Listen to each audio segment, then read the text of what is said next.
Punjab and Haryana high court ने HPSC की English home science की असिस्टेंट प्रोफेसर की एडवर्टाइजमेंट ही रद्द कर दी है।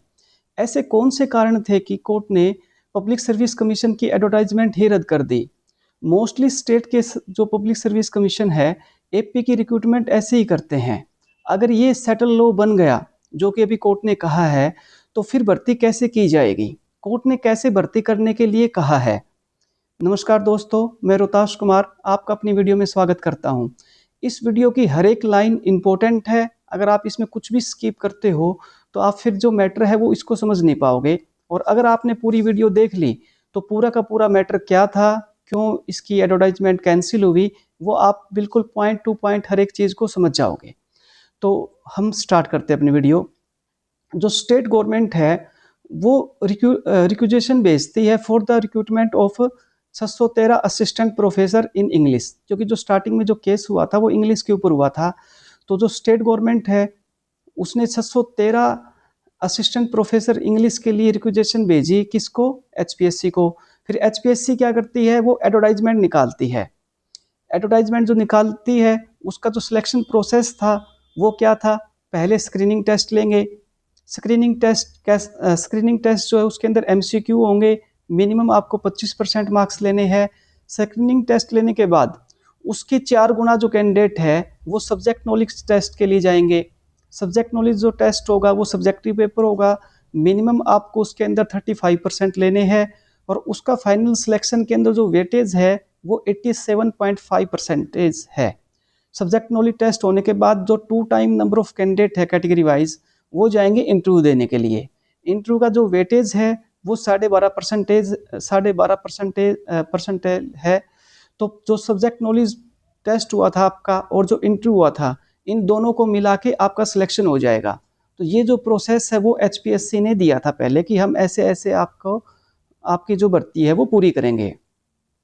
फिर the petitioner appear for the screening test and were shortlisted for the next stage and the remain unsuccessful in the subject knowledge test. At this stage they file the instant petition. हुआ क्या कि पहले जो petitioner थे जिन्होंने इसको court में challenge किया था, उन्होंने पहले स्क्रीनिंग टेस्ट दिया, फिर वो शॉर्ट लिस्ट हो गए किसके लिए? सब्जेक्ट नॉलेज टेस्ट के लिए। और सब्जेक्ट नॉलेज टेस्ट के अंदर फिर वो अनसक्सेसफुल हो गए और उन्होंने फिर इसको कोर्ट में चैलेंज कर दिया। इसके बाद में जो learn senior council for the petitioner DS Patwalia, मतलब जो पेटिशनर की तरफ से जो सीनियर काउंसिल थे, जो एडवोकेट थे, वो थे डीएस पटवालिया जी। उन्होंने कहा कि has contented that the entire process of selection violation for the 2018 regulation. उन्होंने कहा कि जो इनका जो इंटायर जो सिलेक्शन प्रोसेस था वो 2018 के जो रेगुलेशन है उसका वायलेशन है।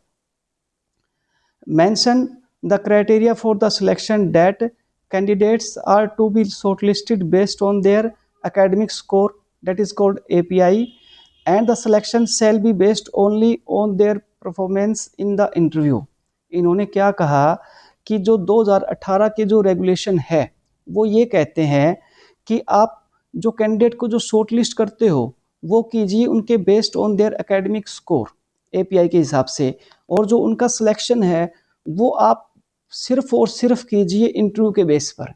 एचपीएससी ने जो अपनी जो रिक्रूटमेंट निकाली थी उसके अंदर पहले क्या कहा था कि पहले हम स्क्रीनिंग टेस्ट लेंगे। स्क्रीनिंग टेस्ट किसके लिए रहेगा? शॉर्टलिस्ट करने के लिए। जो 4 गुना कैंडिडेट है वो चले जाएंगे सब्जेक्ट नॉलेज टेस्ट के लिए, और सब्जेक्ट नॉलेज टेस्ट की जो वेटेज थी वो थी 87.5%। उससे फिर 2 गुना जो कैंडिडेट है वो चले जाएंगे इंटरव्यू के लिए। फिर सब्जेक्ट नॉलेज टेस्ट और इंटरव्यू को मिला करके आपका फाइनल सिलेक्शन हो जाएगा। परंतु इन्होंने क्या कहा कि 2018 के जो रूल एंड रेगुलेशन है वो ये कहते हैं कि पहले आप जो एपीआई स्कोर है उसके बेस पर कैंडिडेट को कर लीजिए शॉर्टलिस्ट। तो पहले पॉइंट, तो इम्पोर्टेंट पॉइंट यहाँ पर ये हो गया कि जो एपीआई स्कोर है वो जस्ट शॉर्टलिस्ट के लिए है, और जो कैंडिडेट का जो सिलेक्शन होगा वो ओनली ऑन इंटरव्यू के बेस पर कीजिए आप। यहाँ पर जो आपका जो फाइनल सिलेक्शन हो रहा है उसके अंदर एपीआई स्कोर का कोई वो नहीं रहेगा, वेटेज नहीं रहेगा। सिलेक्शन सिर्फ और सिर्फ किसके बेस पर होएगा? इंटरव्यू के बेस पर। ये 2018 के रूल एंड रेगुलेशन कहते हैं और ये कौन कह रहा है? सीनियर काउंसिल जो पेटिशन की तरफ से अपीयर हुए थे। एपीआई स्कोर के बारे में आपको पता ही है कि ग्रेजुएशन के अंदर 80% प्लस मार्क्स है तो 21 मार्क्स, 60 टू 80 है तो 19, फिर पोस्ट ग्रेजुएशन के अंदर भी ऐसे ही 25, 80% से वो के लिए 23, 60 टू 80% के लिए, फिर लास्ट इसमें पीएचडी के लिए 25 मार्क्स, नेट प्लस जीआरएफ है तो 10, नेट है तो 8 मार्क्स। ये वाला इन्होंने रिसर्च पब्लिकेशन के लिए 6, टीचिंग पोस्ट ग्रेजुएट डॉक्टरेट के लिए 10 और अवार्ड के लिए 3, ये इन्होंने दे दिया। परंतु यहाँ पर जो एपीआई स्कोर है वो किस लिए है? Just for the short listing of the candidate for the interview, और जो सिलेक्शन होगा यहाँ पर वो purely based on the interview होगा। ये 2018 के रेगुलेशन कह रहे हैं। और इसके बाद में इन्होंने कहा constitution of the selection committee. फिर उन्होंने कहा कि जो सिलेक्शन कमेटी है उसको आप बना दीजिए, चेयरपर्सन बनाइए, उसका 2 नॉमिनी ले लीजिए, वाइस चांसलर के 2 सब्जेक्ट एक्सपर्ट ले लीजिए। फिर उन्होंने कहा कि सिलेक्शन कमेटी ऐसे बनानी है आपको। फिर कहते हैं respondent have deviated from the mandatory recruitment to make selection and have only partially followed the criteria laid down in the regulation. जो रेस्पोंडेंट थे, रेस्पोंडेंट यहाँ पर कौन कौन है? हरियाणा गवर्नमेंट और एचपीएससी। इन्होंने क्या कहा कि जो मैंडेटरी रिक्वायरमेंट थी उसको इन्होंने डाइवर्ट कर दिया और अपने हिसाब से मॉडिफाई कर दिया, उसको पार्शली ले लिया 2018 के रेगुलेशन में, ये इन्होंने कहा। फिर बोलते हैं कि the memorandum dated 11/11/2022 which has adopted the 2018 regulation issued by UGC made the addition, modification and alteration। अब हुआ क्या था कि 11/11/2022 को जो हमारी स्टेट ऑफ हरियाणा है उन्होंने एक मेमोरेंडम निकाला। मेमोरेंडम ये निकाला कि जो पब्लिक सर्विस कमीशन है वो ऐसे ऐसे ऐसे भर्ती करेगी। तो उन्होंने क्या किया, क्या कह रहे हैं ये कि जो मेमोरेंडम था उन्होंने 2018 के रूल एंड रेगुलेशन अडॉप्ट कर लिए। कैसे अडॉप्ट कर लिए? एडिशन के साथ में, मॉडिफिकेशन के साथ में उन्होंने इनको अडॉप्ट कर लिया है। These changes in the selection process are contravention of the law laid down in the Mandeep Singh case, which mandate the UGC regulation are binding on the state government, and the selection process laid down therein has to mandatorily followed for the appointment of teachers in including AP in the colleges। फिर ये कह रहे हैं कि जो आपने selection process में जो ये चेंजेस किए हैं, ये जो एक लेट डाउन जो जजमेंट है मनदीप सिंह वाला केस कौन सा है? ये पंजाब वाला केस है। पंजाब के अंदर जो एपी की भर्ती जो है वो क्वैश हुई थी, रद्द हुई थी, उसके बारे में बात कर रहे हैं। तो ये कह रहे हैं कि जो मनदीप सिंह का केस था वो ये कह रहा था कि यूजीसी के जो रेगुलेशन है वो स्टेट के ऊपर बाइंडिंग है, स्टेट के ऊपर बाइंड करते हैं, और जो सिलेक्शन प्रोसेस है वो मैंडेटरी है कि इन सब चीज़ों को फॉलो किया जाए कॉलेज के अंदर रिक्रूटमेंट के लिए। और फिर कहते हैं कि जो मेमोरेंडम जो 11/11/2022 को स्टेट गवर्नमेंट ने दिया था वो इलीगल है and need to be set aside, उसको एक तरफ रख दीजिए। तो यहाँ तक की सारी बातें किसने कही है? जो पेटिशनर की तरफ से जो सीनियर एडवोकेट आए थे डीएस पटवालिया जी, तो ये सारी चीज़ें उन्होंने कही है। फिर आगे आते मिस्टर सार्थ गुप्ता जी, ये भी किसी एक इसके साथ में कनेक्टेड मैटर था, उसमें एडवोकेट थे। इन्होंने पहले तो एग्जाम्पल दिया एस मोहन सिंह के केस का। एस मोहन सिंह का केस कैसा था? ये वीसी के अपॉइंटमेंट के लिए था। जो बोलता था उस केस के अंदर, जो सुप्रीम कोर्ट ने कहा था कि जो यूजीसी रूल है वो मैंडेटरी है।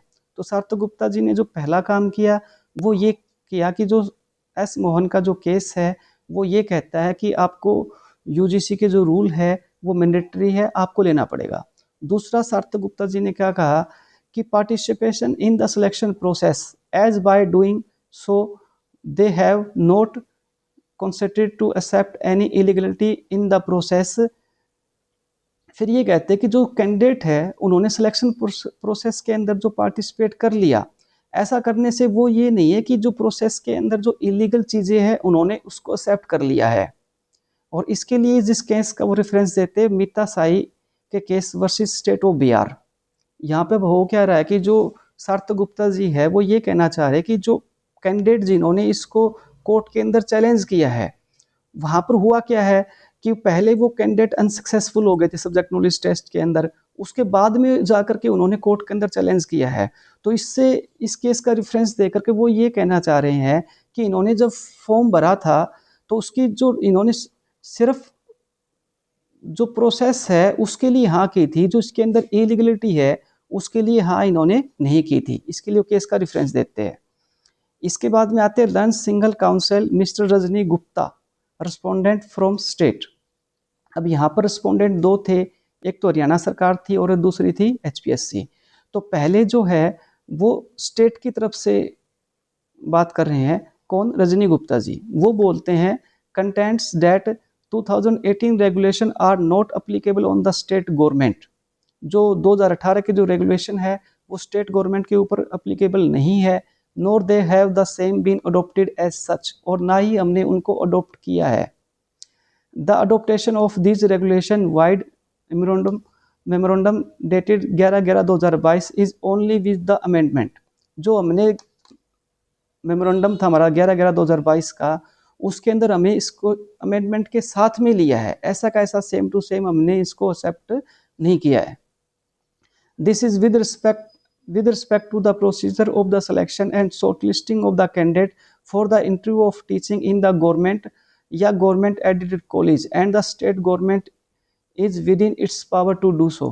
तो ये कह रहे कि जो ये जो प्रोसेस था ये किसके लिए था, हमें असिस्टेंट प्रोफेसर लगाने हैं गवर्नमेंट कॉलेजेस के अंदर, और ये गवर्नमेंट की पावर के अंदर है कि वो इनकी रिक्रूटमेंट कैसे करती है।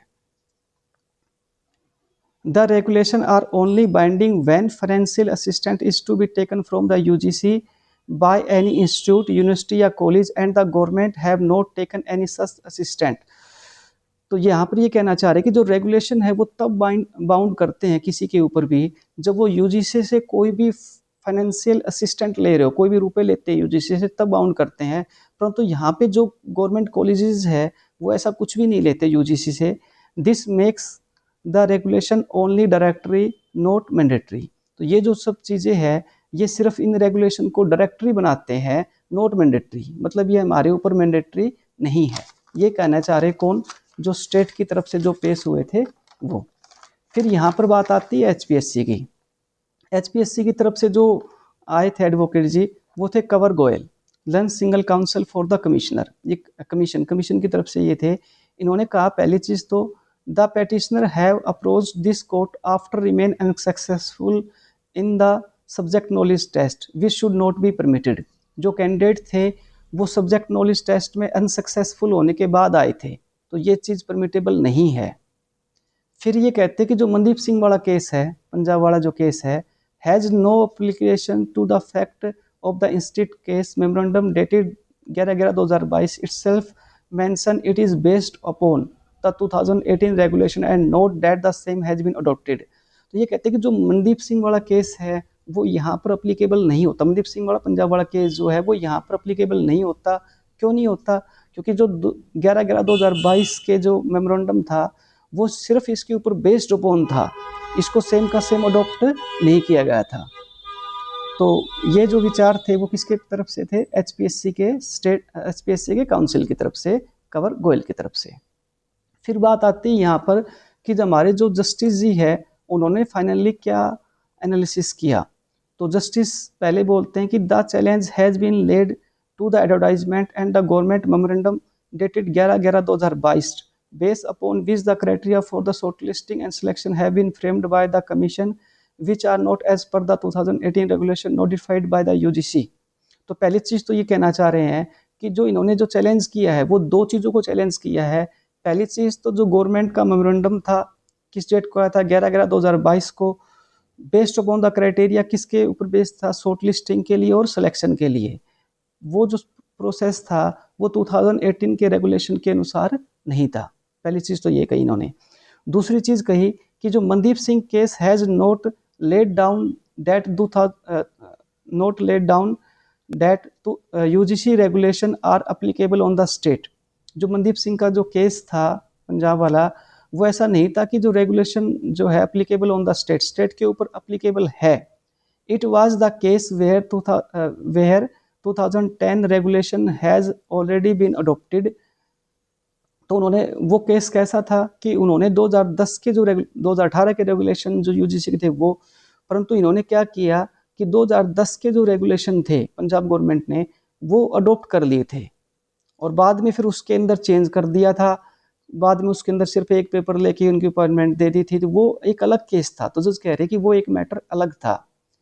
Is misconceived and accordingly stand rejected, तो उस केस को यहाँ पर रिजेक्ट कर देते हैं। तो एक चीज़ क्लियर है कि जो DS पटवालिया जी ने जिस केस का रेफरेंस दिया था, कौन से केस का रेफरेंस दिया था, मनदीप सिंह वाले का, उसको यहाँ पर रिजेक्ट कर देते हैं। कौन रिजेक्ट कर देते हैं? जस्टिस जी। फिर the 2018 regulation the same are mandatory in nature. अब जस्टिस जी खुद कमेंट कर रहे हैं कि जो 2018 के रेगुलेशन है are the same mandatory in nature, वो मैंडेटरी है। This is the settle law, वो एक सेटल लॉ है। And has been restated in the Gambhiran के versus state of Gujarat where challenge was to the appointment of the vice chancellor. ये कह रहे कि 2018 के जो रेगुलेशन है वो मैंडेटरी है स्टेट के ऊपर, और ये जो है एक सेटल लॉ है। और ये सेटल लॉ किस केस के अंदर दिया गया था? गंभीरन वर्सेस स्टेट ऑफ गुजरात के केस के अंदर। तो उस केस का रेफरेंस देते जो एक वाइस चांसलर की नियुक्ति के लिए था, तो ये कहते कि मैंडेटरी है वो। दूसरा,